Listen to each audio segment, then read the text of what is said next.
No one has more state pride than New Mexicans. The vibrant culture, bold flavors, unique history, and dramatic landscapes under our Zia sun are like no other. And the people of New Mexico are a rare breed. As diverse as we are, together we breathe life and soul into this high desert land. A land that promises adventure. I'm Michael Newman, and as your host, I'll be taking you with me as I seek out the best the land of enchantment has to offer. New Mexico, it feels like home to me. It feels so true.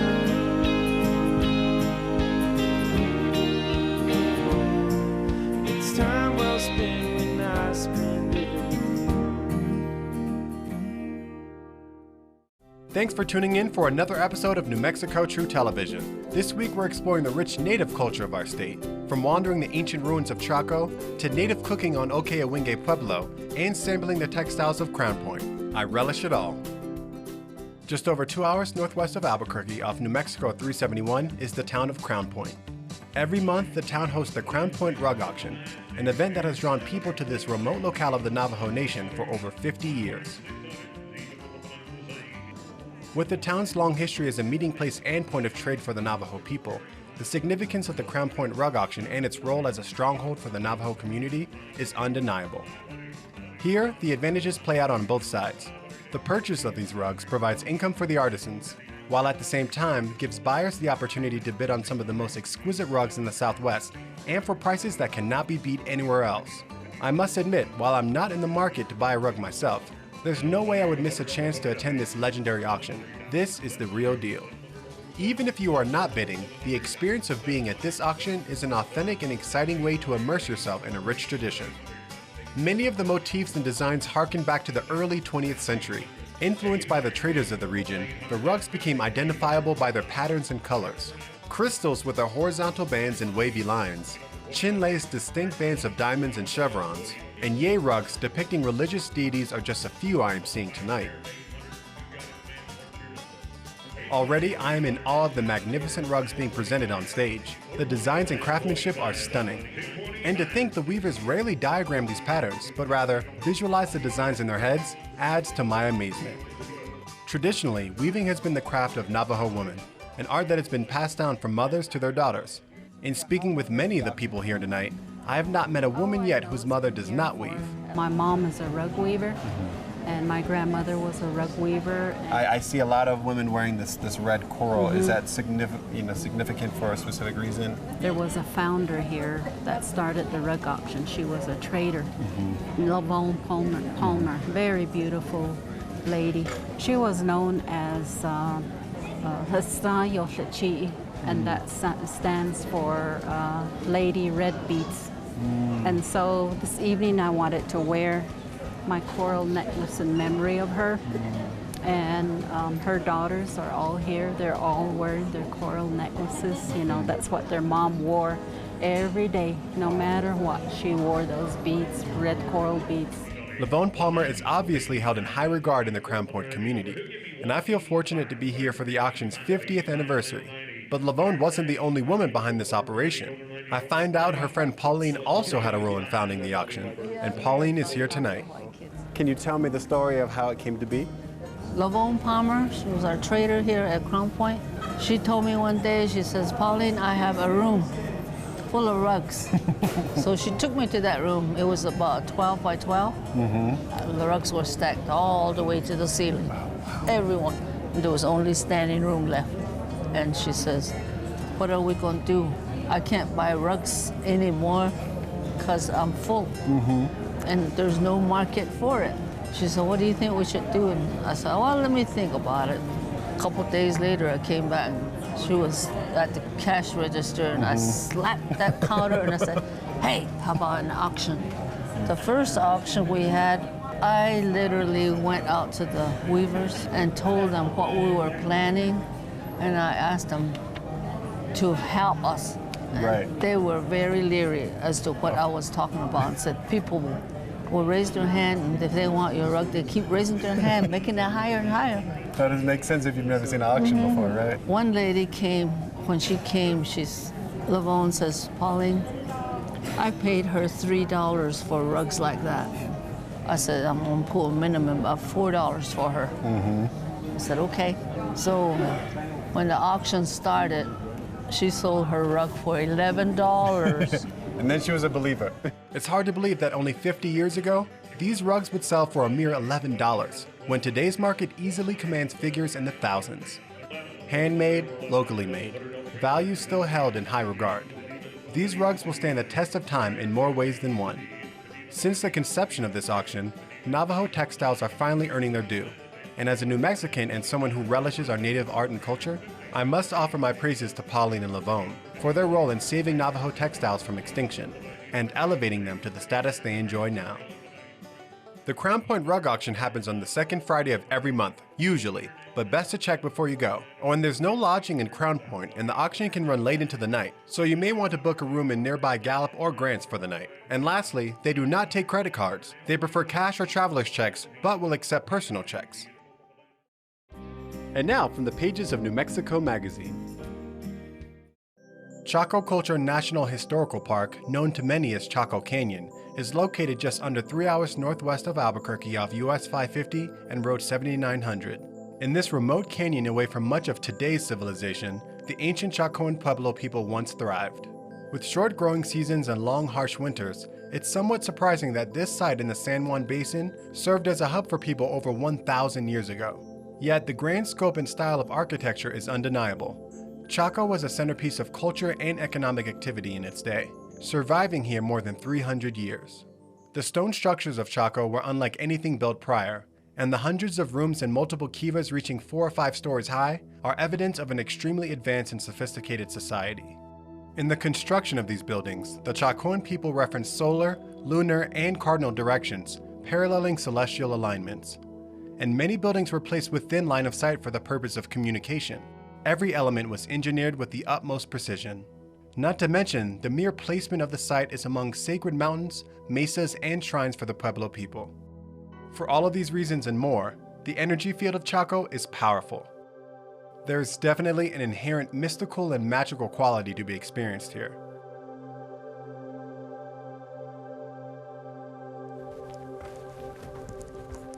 Wandering through the narrow passageways and crouching through the low doorways before entering into the expansiveness of the great rooms is something that needs to be experienced firsthand. That is huge. The solidity of these time-tested structures and the pristine stonework is worthy of our admiration, while the textures revealed through the layers of rock, along with the depth of multiple rooms and doorways, makes for a photographer's paradise. The permanence of these structures draws a stark contrast to their initial use. The general consensus is the ancient Puebloans did not inhabit these rooms year-round, but instead came here periodically for public gatherings, trade, and ceremonies, returning later to their permanent homes elsewhere.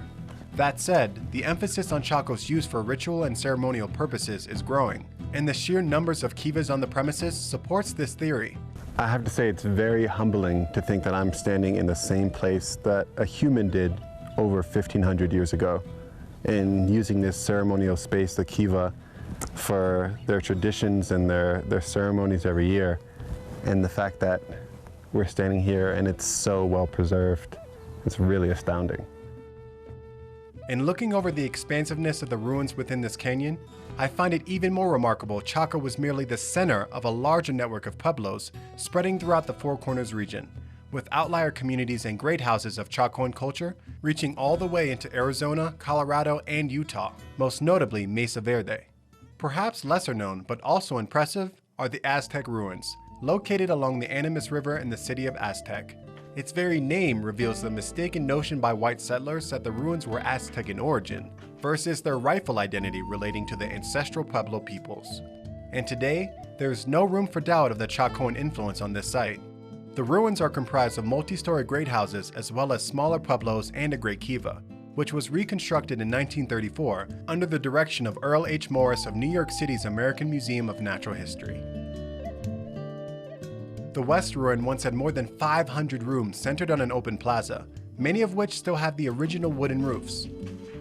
Walking through these rooms with their roofs intact is an experience I have not had elsewhere, proof that along the trail of the ancients connecting these sites, each location offers a new perspective and a unique experience, altogether impressing upon me the power and magnitude of this part of our state's culture. For those of you more adventuresome and willing to go off the beaten path and in a high clearance vehicle, look into the outlier ruins of Pueblo Pintado and Guadalupe Ruin. And if you make it to the Aztec ruins, be sure and dip into the history at the Aztec Museum and Pioneer Village as well. And do not leave town without trying the amazing Thai cuisine at Tan Tip Cafe on South Main Avenue in Aztec. For more great stories like this from New Mexico Magazine, visit newmexico.org. Up next, I get some hands-on instruction in native cooking. Follow the Green Chili Cheeseburger Trail and the Breakfast Burrito Byway at newmexico.org. And now, here's another New Mexico true treasure. Hi, I'm Heather Briganti, and I think the Indian Pueblo Cultural Center is a New Mexico true treasure. It's the place where you can see the history, the art, and culture of all of New Mexico's 19 pueblos. And seeing them all together in one place is a really great way to see how they compare and contrast with one another. They have dances out in the plaza on the weekends, which is a great way for you to experience something that normally people would have to travel to a pueblo to go see. Really colorful and musical. No other state could offer this kind of experience. New Mexico is the home of Pueblo Native Americans, so this is not something that you can experience anywhere else outside of New Mexico. At the northern edges of Espanola, just over an hour and a half north of Albuquerque on New Mexico 68, is the Pueblo of Okeawinge. Sitting in the fertile valley along the Rio Grande, Okeawinge is the home of Norma Naranjo, who will be giving me some hands-on instruction in native cooking today at our feasting place, a business in which Norma opens up her home to introduce people to native food and culture.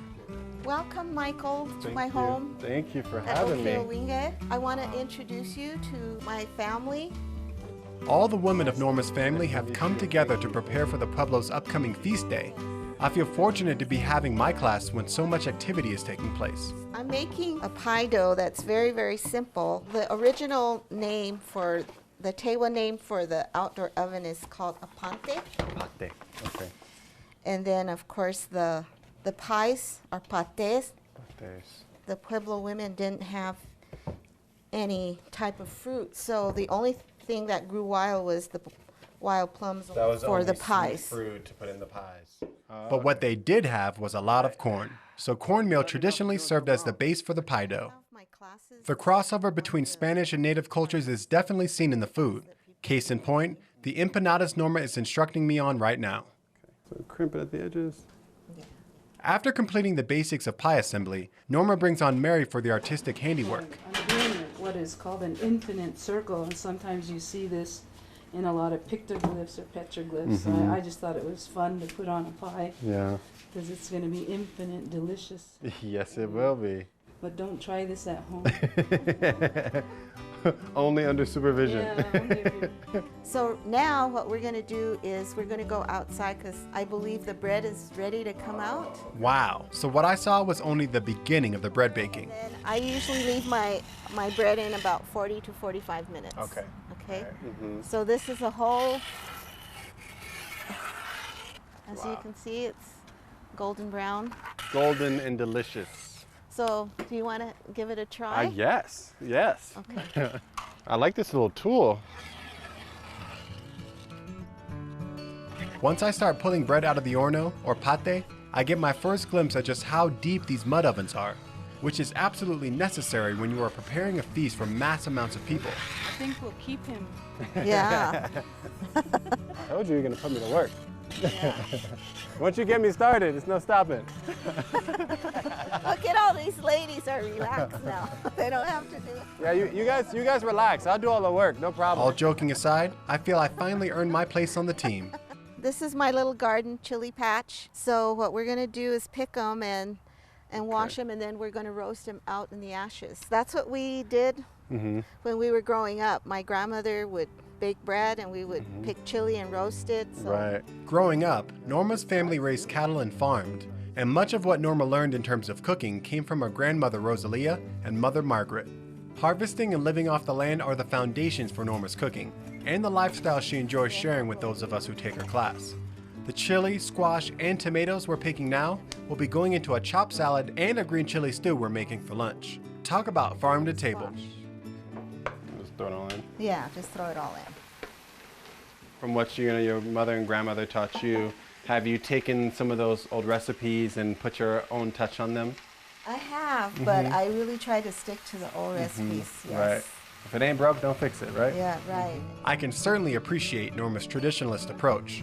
After all, I think any New Mexican would agree. You need nothing more than green chili stew, a pot of beans, and fruit pies in the oven to make a meal. Oh, but don't let me forget the main dish. That's right, we're also making chili rellenos.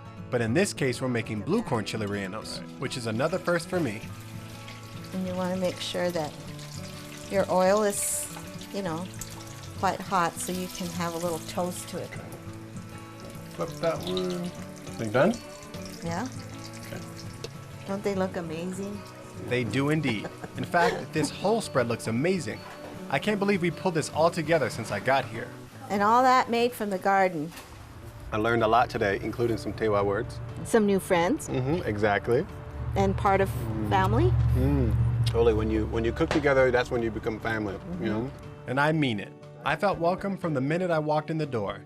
Then, they extended the hospitality beyond their own home and invited me to join them for feast the following day. What an honor. Feast days are named after the Pueblo's patron saint, originally designated by the Spanish. And today, these are days of celebration, song and dance, and of course, feasting. You have never seen such bounty. It's like an open house with revolving doors of visitors streaming in for good food and good company. By made, she means I took it out of the oven. I don't really. There is simply no better way to come together than at a table over a delicious meal. While I signed up for an individual class, Norma does offer group classes as well. Norma also hosts lunch and dinner meals for up to 40 guests in her home. And what we were unable to show on camera was the dancing and ceremonies for Santa Clara's feast day. These events are open to the public and a great way to experience this part of Native culture. Don't go away, we have one of the most historic powwows in the state coming up next. Sign up to receive monthly newsletters about events and happenings around the state at newmexico.org. Just 2 hours west of Albuquerque off I-40 is the city of Gallup. Gallup is a gateway to the Navajo Nation, making it the perfect location for the InterTribal Ceremonial, a powwow whose history goes back over 90 years. Traditionally, powwows served as social gatherings where tribes could come together, exchange stories and songs, share meals, renew old friendships, and forge new ones. And the InterTribal Ceremonial, held every August in Gallup, is a flagship of this tradition and a premier place to witness the ceremonial dances and songs of tribes from around the country. And this parade serves as the official kickoff to the celebration, where all the tribes, queens, singers, and dancers come together in a procession making its way through downtown Gallup. I made sure to get here early to grab a good spot, and thanks to my new friend Raymond, I even have a seat. The performances during the parade are spectacular, giving visitors a preview of what they can anticipate in the coming days. A major dose of Native culture through its many expressive art forms. From the thunderous beating of the drums, to the exquisite ceremonial dress of each participant, every element is striking and hypnotic all at once.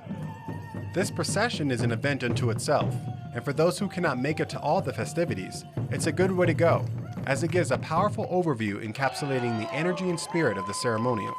After the parade, I head over to Red Rock Park at the edge of town to meet back up with Raymond, who will be dancing at the powwow. Raymond is a Vietnam veteran and will be taking part in the Gore Dance. As I learned on this visit, the Gore Dance originated from the Kiowa tribe and had originally been a warrior's dance. Over time, and with its adoption by other tribes, it has become a dance for veterans. The history of this dance stems from traditional Native beliefs, in which the hardships of war make re-entry to everyday life difficult for the soldier. After battle, all the elements of a soldier's life that used to feel familiar, make him feel at home, are now off balance or distant. The Gore Dance seeks to bring these parts of life back into balance, and to help the soldier heal and find his inner peace. Through song and rhythm of the drum, veterans and their loved ones unite in the sacred circle, and the veterans feel the support of their comrades and the rest of their community. They are not alone, and most certainly not forgotten.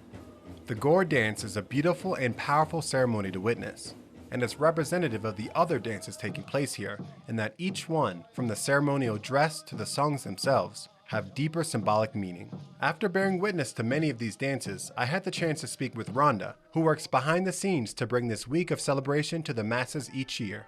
So Rhonda, can you tell me a little bit about how the ceremonial got started and some of the history?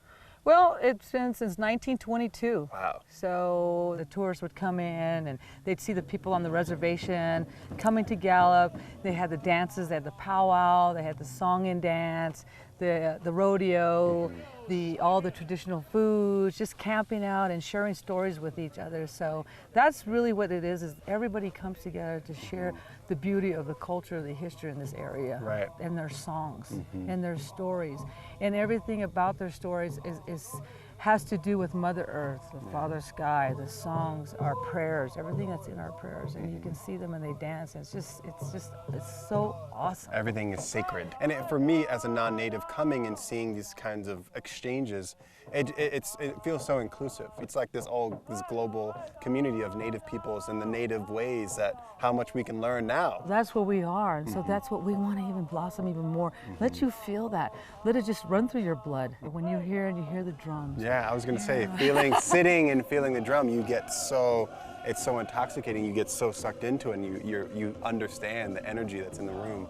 You know, it's totally palpable, and everybody feels it. You know, and that's one beautiful thing about being able to share that kind of energy, and it's so sacred, and you can see in everyone's faces the openness and the love and the reverence, all those aspects of Native culture, and getting a full glimpse of it. That's right. Attending the InterTribal ceremonial is one of the best ways to immerse yourself into the heart and soul of Native culture.